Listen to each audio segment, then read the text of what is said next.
Good evening, everybody, and thanks for joining us for the Sun Peaks review of survey results. And you'll see on the front that we have had a number of different engagements, and we are at the one that is with the Sun Peaks community now.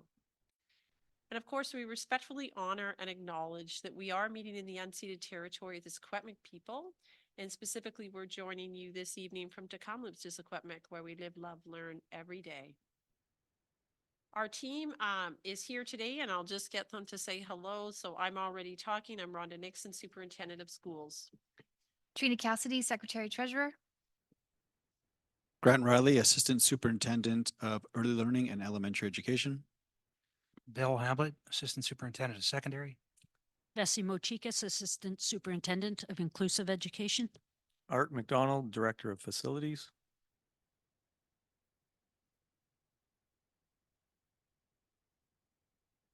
Sherry Christensen, Director of Transportation. And we're very glad to be joining you this evening. And just so that you can put a face to our names, we will get started. So our purpose this evening is to review the background, the survey questions, methodology and analysis and results of the survey, to determine the Sun Peaks staff members and parents' facility priorities for education in Sun Peaks while waiting for a new school. We also are here to share the recommendations about the priorities and as well to answer any questions that you may have.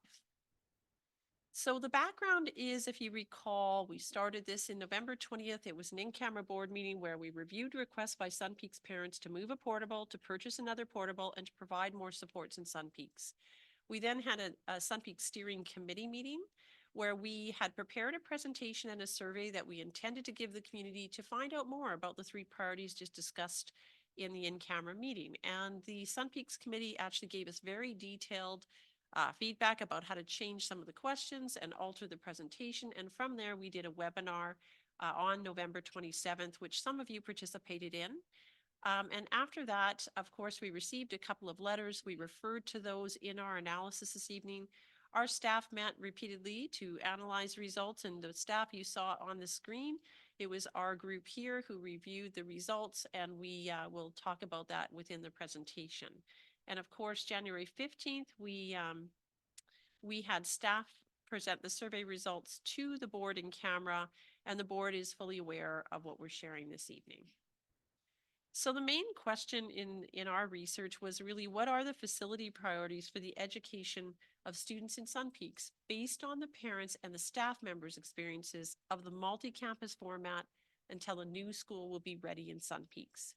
To address this main question, we had three sub-questions which were listed below. And of course, you've answered the survey and you'll be seeing those questions throughout, so I'm not going to read them at this time. The methods that we used. So we relied on the survey that was sent to all K-9 Sun Peaks school parents and staff. We also had some emails and letters that were received after the webinar, and we incorporated those into the qualitative analysis. For validity, based on the survey questions which were reviewed by the steering committee and the board prior to the survey being administered, we measured what we intended to measure. The steering committee is being consulted and was consulted to assist with the review of the results, to support clear communication about the results. And I should say we also consulted the school principal, and that's intentional to make sure that we weren't missing anything or that there wasn't something that didn't strike in wording, to be quite clear. In terms of reliability, we relied and verified that we received responses from Sun Peaks parents and staff, that only one response was received per person. After we did that, we actually did not use personally identifying information. We simply used the responses, and there were three staff members. So it was me and Director of Facilities and Assistant Superintendent Riley, who reviewed and counted the number of yes and no responses to each question and then tabulated the comments provided for each question. We actually did a final review that we completed to ensure accuracy of the tabulation and the analysis. And our methodology was really what's called mixed methods. So we did have the quantitative results from the survey as well as the qualitative data in the form of comments. Our analysis was a form of thematic analysis where we determine key themes as answers to the questions by applying the following principles of data collection and analysis. Number one, we aim to meet the majority of staff and parent responses to provide recommendations. 2, if there was a split in the feedback provided by either the qualitative or the quantitative results, we provided recommendations that aim to meet the needs of the diverse perspectives. The qualitative analysis was based on having multiple respondents providing similar comments.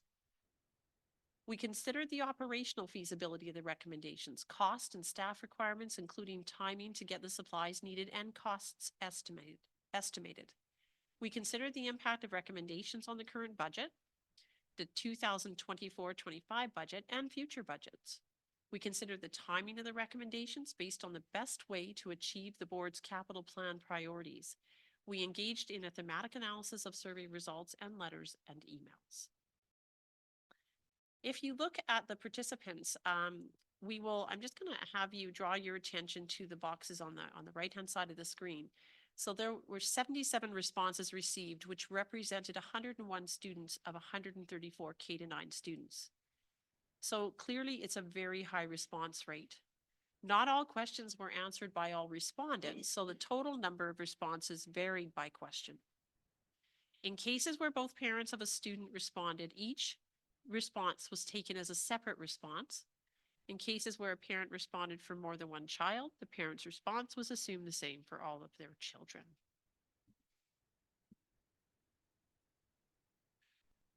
So I'll be going over the question 1 analysis.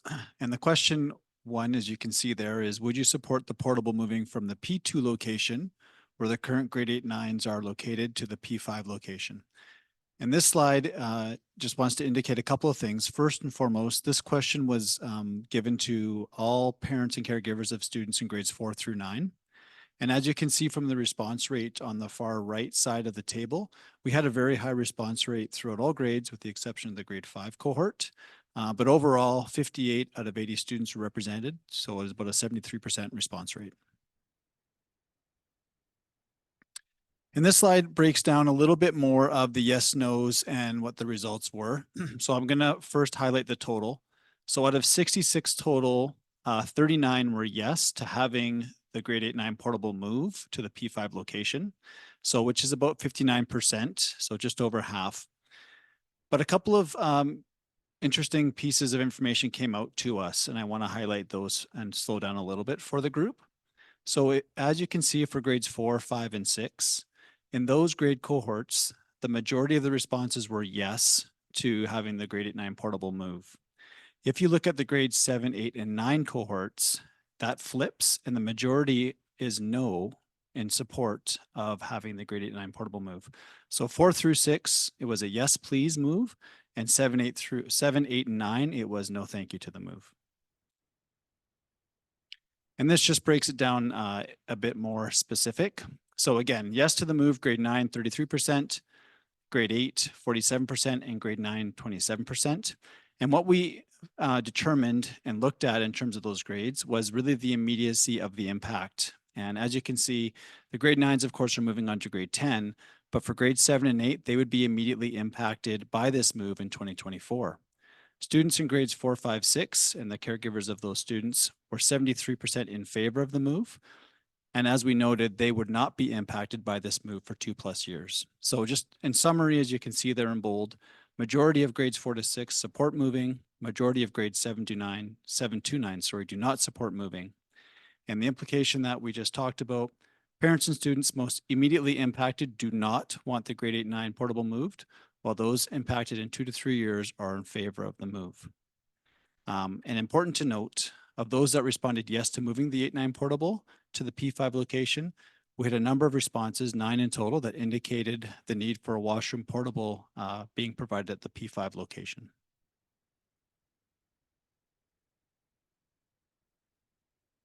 So as Superintendent Nixon stated, we both looked at numbers and we looked at some qualitative information. And so this is an example of one of the letters that Superintendent Nixon received from the Education Society and the PAC of Sun Peaks. And I just want to recap the information that the letter stated. So the PAC had advocated for the following options. Option 1, to expedite the installation of a portable to the P5 location to house the grade 8-9s.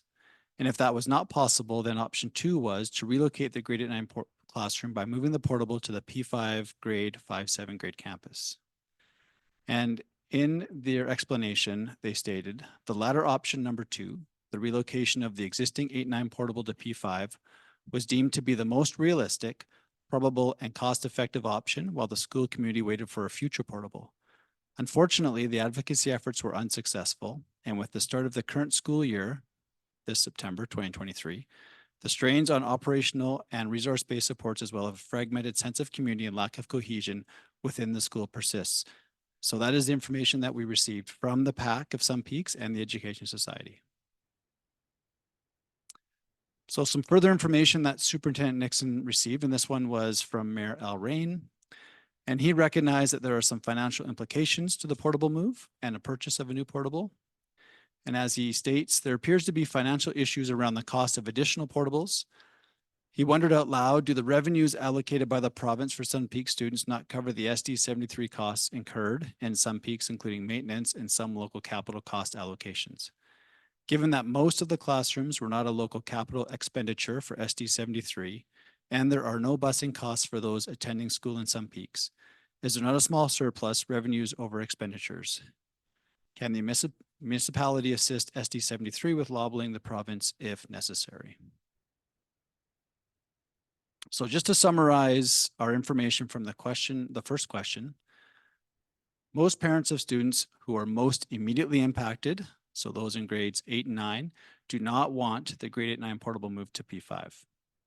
Most parents of students who would be impacted at a later date, so 2+ years down the road, students in grades 4 through 6, would like the portable moved and would prefer to have a portable with a washroom when this happens. And the costs of the portables, so that includes the consultation, the move, the installation, and the purchase, would be required in the draft 2025 budget and the draft 26 budget, which need to be approved by the board.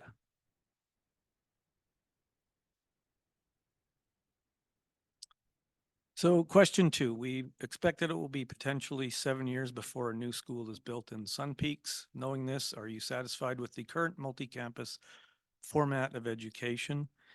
And as you can see by the table here, figure 5, we had a very high response rate, overall 69%.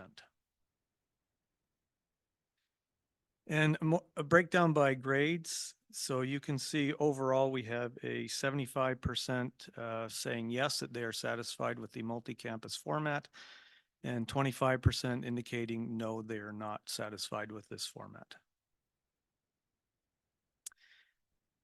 As well as the numerical answers we received, we also received a lot of comments, and these are the key themes that came from those. 13 responses indicated that 2 sites are better than 3 for CEA and admin support. 6 responses indicated that they would like an increase in support staff. 5 responses indicated that they moved to Sun Peaks because of the school. 4 responses indicated that 2 campuses near the future school is good. 4 responses indicated that there shouldn't be money spent on temporary fixes, and 2 responses indicated that there needs to be continued advocacy for funding for a new school. As has been previously mentioned, we received a letter from Mayor Al Rain that indicated some parents he spoke with following the previous webinar indicated that they felt that there were not enough options presented, so he encouraged them to write their options in the comments. He also shared that some parents felt that a status quo multi-campus option or go to Heffley option was presented. And while this was not our intent, we did need parents to know the options and to select what they most preferred, as well as provide comments. Mayor Rain indicated in his letter that he encouraged parents to make comments to provide a good cross-section of responses to work from. And given the high response rates and in-depth comments to this question, we have additional information as described above to share what matters most to community members about the multi-campus education for their children. So based on what we received, most families are satisfied with the multi-campus format in Sun Peaks and will look to solutions that enable them to stay. And there continues to be a desire for 2 versus 3 locations near the location of the future new school.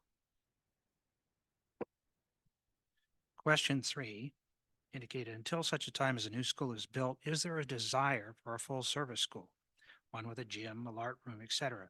And would you consider having your K-7 child attend Heffley Creek Elementary and or having your grade 8 and 9 child attend Norcam Secondary? Again, like the other questions, we have a very high response rate on this one.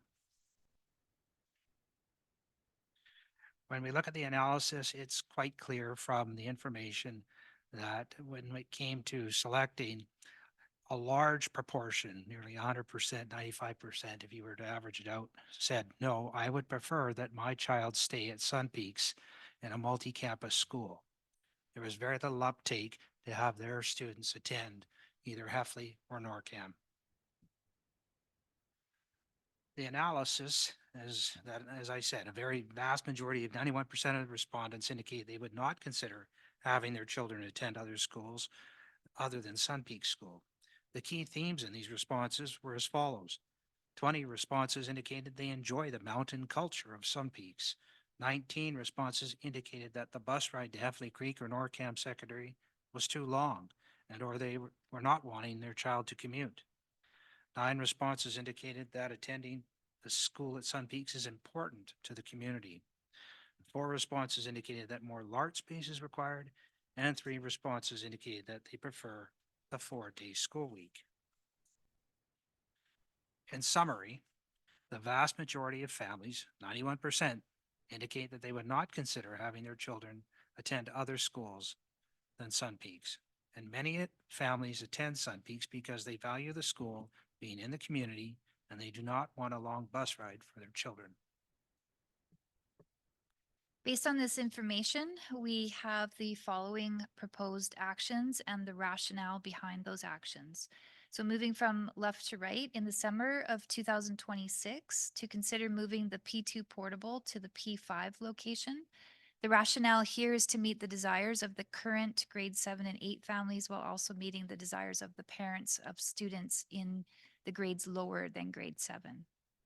Next, in the fall of 2024, consider ordering a new portable with washrooms, a principal office, a small amount of flexible space to be installed in the fall of 2024 at the P5 location. The rationale here is to meet the needs of the grade 4 to 7 grades to have extra space for meetings, small group work, and to have office space for the principal in both locations and to have space for staff to collaborate. Again, in the fall of 2024, consider revising the principal assignment at Sun Peaks to be for Sun Peaks only. So that's removing the assignment of Heffley Creek Elementary. The rationale here is to increase the availability of the principal for the staff and students of Sun Peaks and to make the assignment more manageable. And lastly, in the fall of 2024, consider rental space monthly for assemblies and gatherings to increase availability of space for K-9 students and staff to gather. These proposed actions, the financial impact. So a washroom portable is $385,000. Moving the portable in the summer of 2026 is approximately $95,000. And site works for future portables on the south side of the creek is between 2.4 and 3.3 million. However, this does not include the cost of portables. The rationale is to provide the board with a financial impact of the decisions and the implication of the overall budget in 24-25 and 25-26. At this time, we would advise the board to consider the financial feasibility of proceeding with these proposed actions, in addition to all other financial considerations for the draft 24-25 and 25-26 budgets. Next, the operational impacts on capital and space. There are currently 2 spaces for portables for enrollment growth at the P5 location. So relocating the P2 portable to P5 and adding another portable at P5 would eliminate future growth, enrollment growth spaces as of 2026. This means that future portables would need to be placed on the current undeveloped south side of the creek or some other location that is not currently owned by the school district. The board has an annual capital plan and budget that necessarily involves community feedback and is therefore reasonable to assess all priorities of the board in the 24-25 and 25-26 budgets to consider how best to manage enrollment growth. As you can see on this chart, the estimated enrollment to 2030 is fairly consistent, and this information was based on a Beauregard system that Director McDonald uses to predict enrollment growth. So the board decision at the January 15th in-camera board meeting was as follows. The board approved a portable with washrooms, a principal office, and a small amount of flexible space with a budget estimate of $385,000 to be included in the 2024-2025 budget consultation process, which begins January and ends in April 2024.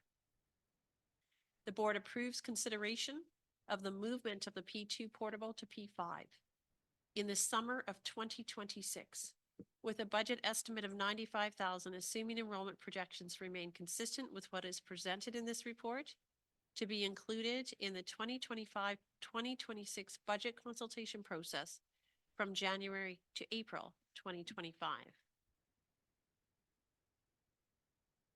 Just to summarize the proposed actions so that you can consider them again. So the fall of 2024 is the consideration of ordering a new portable with washrooms, a principal office, and a small amount of flexible space to be installed in the fall of 2024 at the P5 location. Also in the fall of 2024, consider revising the principal assignment at Sun Peaks to be for Sun Peaks only, which means removing the additional school of Heffley Creek from that individual's current assignment. The fall of 2024, consider rental space monthly for assemblies and gatherings. The summer of 2026, consider moving the P2 portable to the P5 location.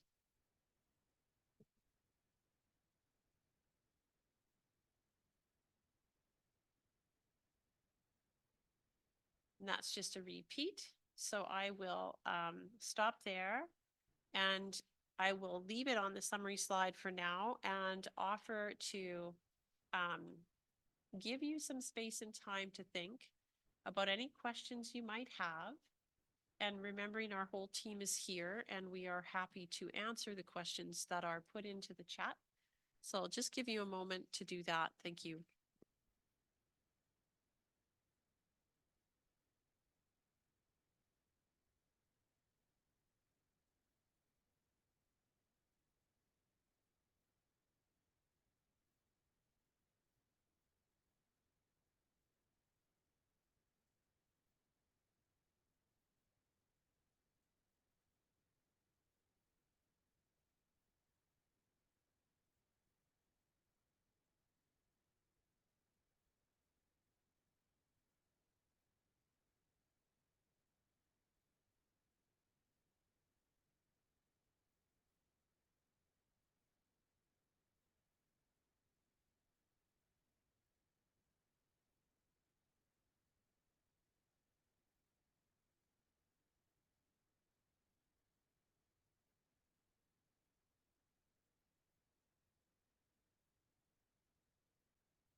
Oh, good evening. I'm just jumping back in here because, we're not seeing any writing. So just so you know, at the very bottom of the screen, if you look at the little icons, there's an icon that says Q&A. Oh, now you are.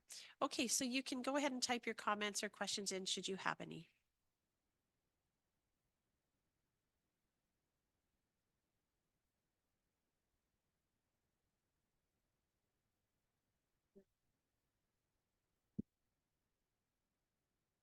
All right, so the first comment is, so these are not approved and happening. These are approved to be considered. I will say that yes, they're approved to be considered in the budget process, which is a necessary process the board goes through that happens now. So it'll happen between January to April. And so, but the board will, of course, consider them. I guess that's the best way to put it. Thank you.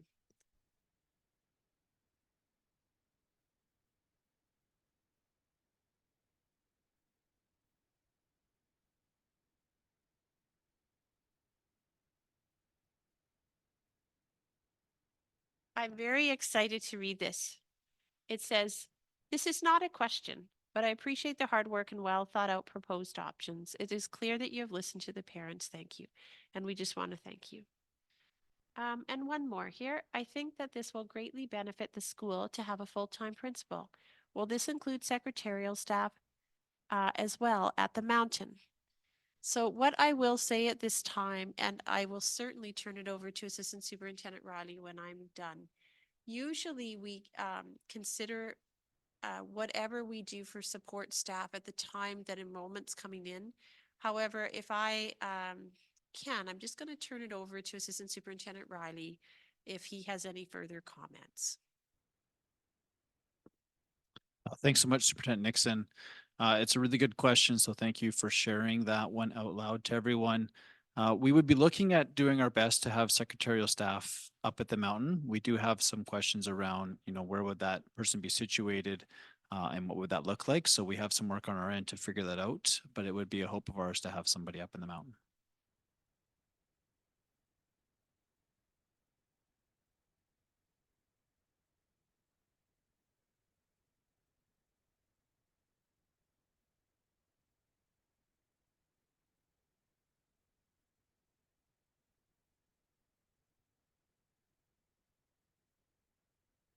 Oh, thank you. So there's another question. There's another question that was exactly the same as the last one. So thank you for that question. It was very important. And then well done, very thorough. Thank you. Well, that's very lovely. Thank you.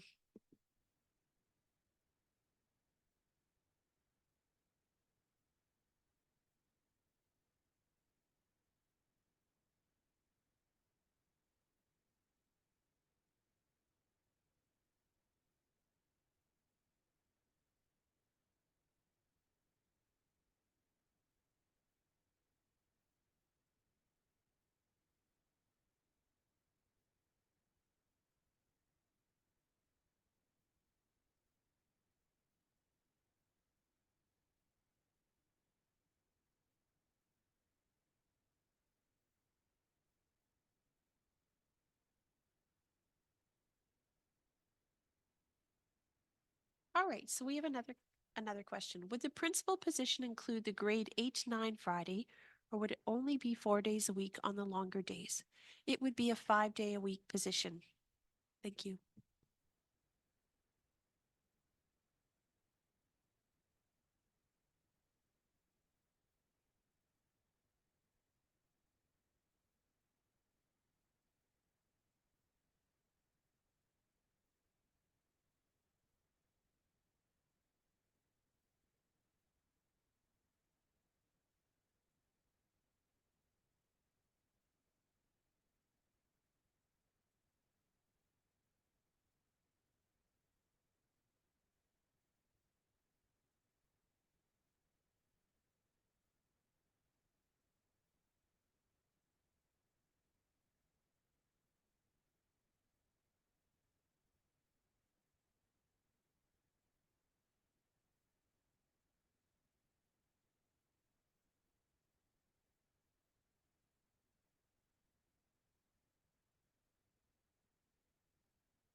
Okay, I just had to confirm some facts and we're ready to share the next one. So thank you for the time and effort to have this portion completed. We are excited for the potential additional space. I believe the current assembly, meaning the whole school gatherings, are donated space. Can you confirm? And I had to just check and we do pay for it. So it is not donated. Thank you.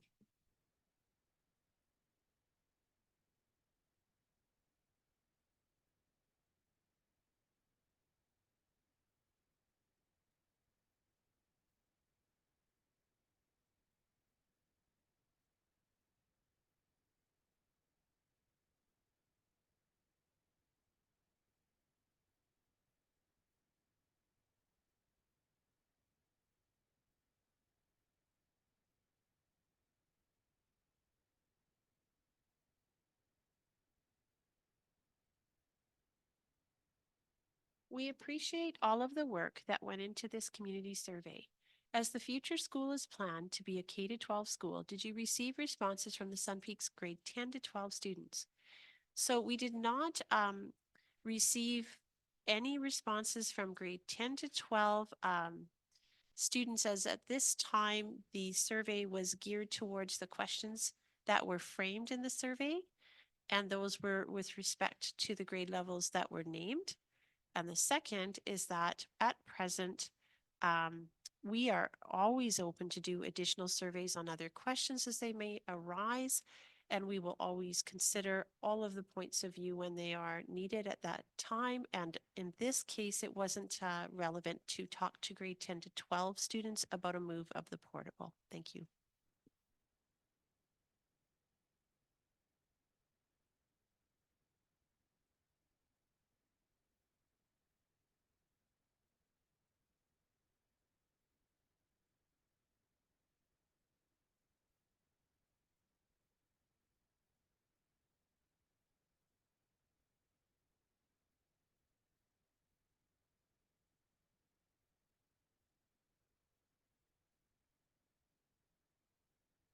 So we had another comment here. We appreciate that you have listened to our concerns and highlighted the responses thoroughly. We are looking forward to the future. Thank you, and so are we. We are really looking forward to anything we can do to work with the Sun Peaks community.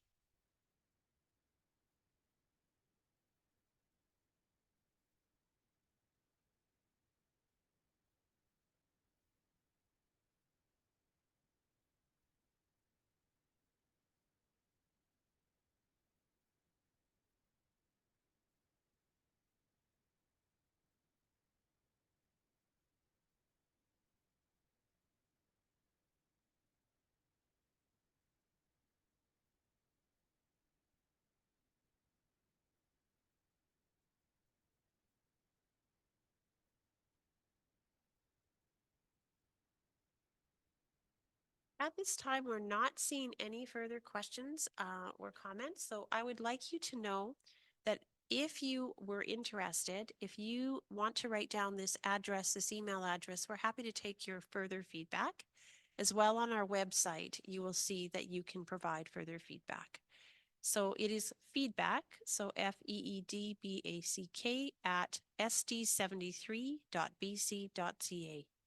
So once again, feedback at sd73.bc.ca is the email to take additional feedback if you would like to give it. Thank you.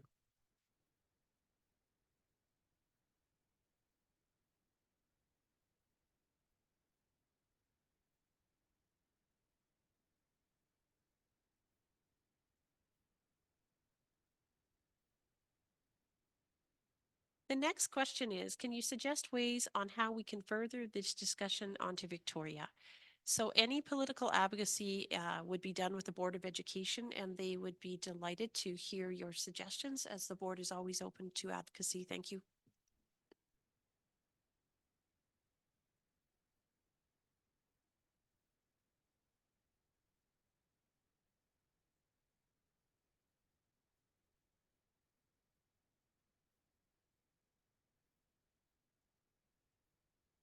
Thank you to everybody who came out this evening, and this will be posted on our website once it is prepared. And so we will be sending just a little link to the video if you're wanting to watch it. And if there's somebody who missed it this evening, we understand it's a busy life, and they may want to watch it, and they're certainly welcome to give feedback. I should say too, you saw all of our faces on this presentation. You could see us really tiny if you watched live stream this evening. All of us work hard on answering the questions. So when you send a question in, it's very rare that one of us is answering it alone. It's usually a couple of us, because we do pride ourselves on double checking our answers and being thorough in our responses the best that we can.